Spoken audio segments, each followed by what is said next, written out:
So a memorable day for South African cricket. South Africa will look at this day as their greatest day in cricketing history, not because what they achieved on a cricket field, not because they won a WTC championship, not because they have an ICC trophy, not because they beat the most formidable opponents, Australia, the powerhouse of world cricket, fair and square in the most deserving manner in the iconic Lord's Stadium today, but there is something much more to it. It is something to do with mind, heart and soul. Yes, South Africa has finally managed to bury the ghost of 27 years. They have managed to throw away the tag of perennial chokers. They have broken down the shackles. They have demolished the barriers and all the abuse and ridicule of the world towards them about being not able to win a single trophy after being in a position to win and then grabbing defeats from the jaws of wins in all those big semi-finals and finals. They have finally broken down that shackle. Now that the floodgates have opened, they would believe they can achieve many more trophies going forward. They have managed to plant a smile not only on themselves, on the millions of fans back home, also on the legends and many great ex-captains who have gone down the path and have walked down to dusk of their career without achieving the glory or having the ICC trophy in their hand, from many winning positions having to face turmoil and heartbreak. Now this victory and this trophy would be dedicated to them and would make them feel so overjoyed. So great win by South Africa. They deserve credit and congratulations to them. Now let us see what was the difference between the two teams, because defending champion Australia were the actual favorites to win this trophy and they were considered as the real claimant for this trophy. So why then South Africa won and why Australia could not? Actually the biggest difference would be in terms of the fourth innings batting, that is the second innings batting of South Africa, and that two specific batters would be considered as instrumental behind this win for South Africa. Their charismatic, inspirational captain who has been their best player in the last 1 year in terms of his batting and giving some memorable knocks in the iconic matches, that is Bavuma, and then there is Markram, their most experienced batter who has been having so much promise but has somehow been under-delivering when the big occasions used to come.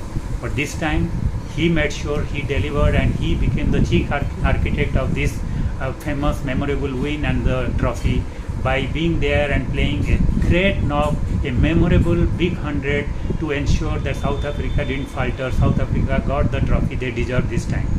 And by the time he got out, he had almost ensured the trophy was in the hand of South Africa. There was only academic formalities to be fulfilled after his departure. So the biggest architect of this win has to be Markram and his fabulous knock. Let's not forget, he's a man of great potential and great promise, but somehow has been underperforming. His overall batting average is 35, which is not so great, but then his average goes up to 65 almost when he bats against Australia, the toughest team to bat against. He has scored only 8 centuries, but 3 of those centuries have come against Australia, and he has now 3 centuries in the 4th innings, the most toughest innings to make century, and he ensured that he had saved his best century in the 4th innings against the toughest opponent, that is Australia, on a tricky Lord's pitch in the big stage and platform of WTC final. He delivered, he made sure South Africa won, and he made sure his name would now be remembered forever as the architect or the major architect of this iconic win and this major trophy, which is the most prestigious and iconic trophy in the ICC calendar. And what can we say about Bavuma? He has been playing some memorable knocks in the last one season to ensure that South Africa won the 7 consecutive tests after winning only one out of the first 5 and being placed at the precarious position. Then he ensured with his knocks to achieve a lot of victories, and those 7 consecutive wins were responsible for South Africa to not only accumulate enough points but reach the final. And today you see once again he delivered with an injured body where he was struggling to even run, but he still hung in there as a captain and set an example and showed that he could perform as a captain and deliver, and then he delivered it big time to help South Africa to reach the target. When he came, South Africa was tottering at 70 for 2 and with more than 200 runs to chase, they were under real pressure. But then he gave tremendous calmness and tranquility to his other partner Markram, and helped Markram to continue playing positively without getting bothered about the other end. And he also calmed down the nerves in the dressing room, and by the time he was dismissed at 217, the match was more or less settled in South Africa's favour. So yes, great performance by Babuma and Markram would be responsible for the win. Yes, Rabada, Jansen and Lungi Nigiri balanced out the formidable bowling lineup of Australia. In fact, they outbowled Australia in the second innings, and that ensured that Australia could only set a score target of 282 instead of around 400, even after gaining a massive first innings lead of 74. So that bowling performance by Rabada and Lungi Nigiri and Jansen in the second innings kept South Africa in the game with a target of 282, and then Babuma and Markram took over to deliver the famous win.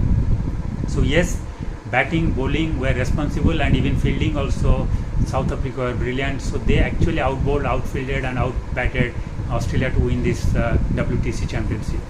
But if we really are going to be a little candid and try to be a little fair, we have to accept that South Africa had also a little luck in their favour when they won the toss and set and inserted Australia to bat in the first day, and so that Australia had to play the first and third innings of the match during the first 2 days when the pitch was at its trickiest and the worst for the batters, and the ball was doing all sorts of things. There was enough nip in the air, there was movement, and pitch was doing, air was doing something, and batting was an impossible task against some great bowlers like Rabada, Jansen and Lungi Nigiri. So even though South Africa considered a 74 runs first innings lead, but Australia having to bat in the second day, in the second time also, that was difficult against the kind of world-class bowlers South Africa had. And by the time the second day was over, Australia had already lost 8 wickets. So even though they had to get some batting in the third day, which is considered the best day for batting in Lord's pitch, and also the pitch was fantastic and the conditions were great without any cloud or nip or in the moisture in the air, and there was plenty of sunshine, but Australia had only 2 batters to take advantage of that, so they could only stretch their lead up to 281, and then that gave a brilliant batting lineup of South Africa, even though inexperienced, but they have some really skillful batters and deep batting lineup, complete 2 sessions on the best day of the test match to bat, and they started under great conditions.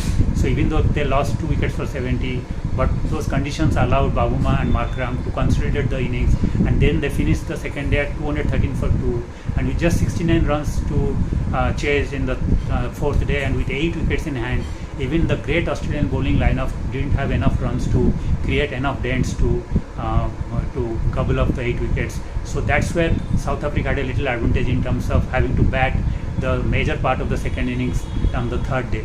So yes, they were a little lucky with the toss, but then you create your own luck, but you have to perform also. So South Africa bowled brilliantly to ensure Australia's innings were more or less consumed in the first 2 days, and also they batted superbly on the 4th innings. So credit goes to them, and they deserve that credit.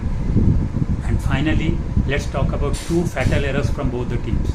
Both the teams did 2 fatal errors which could have cost them the WTC championship, just that South Africa were a little luckier than Australia.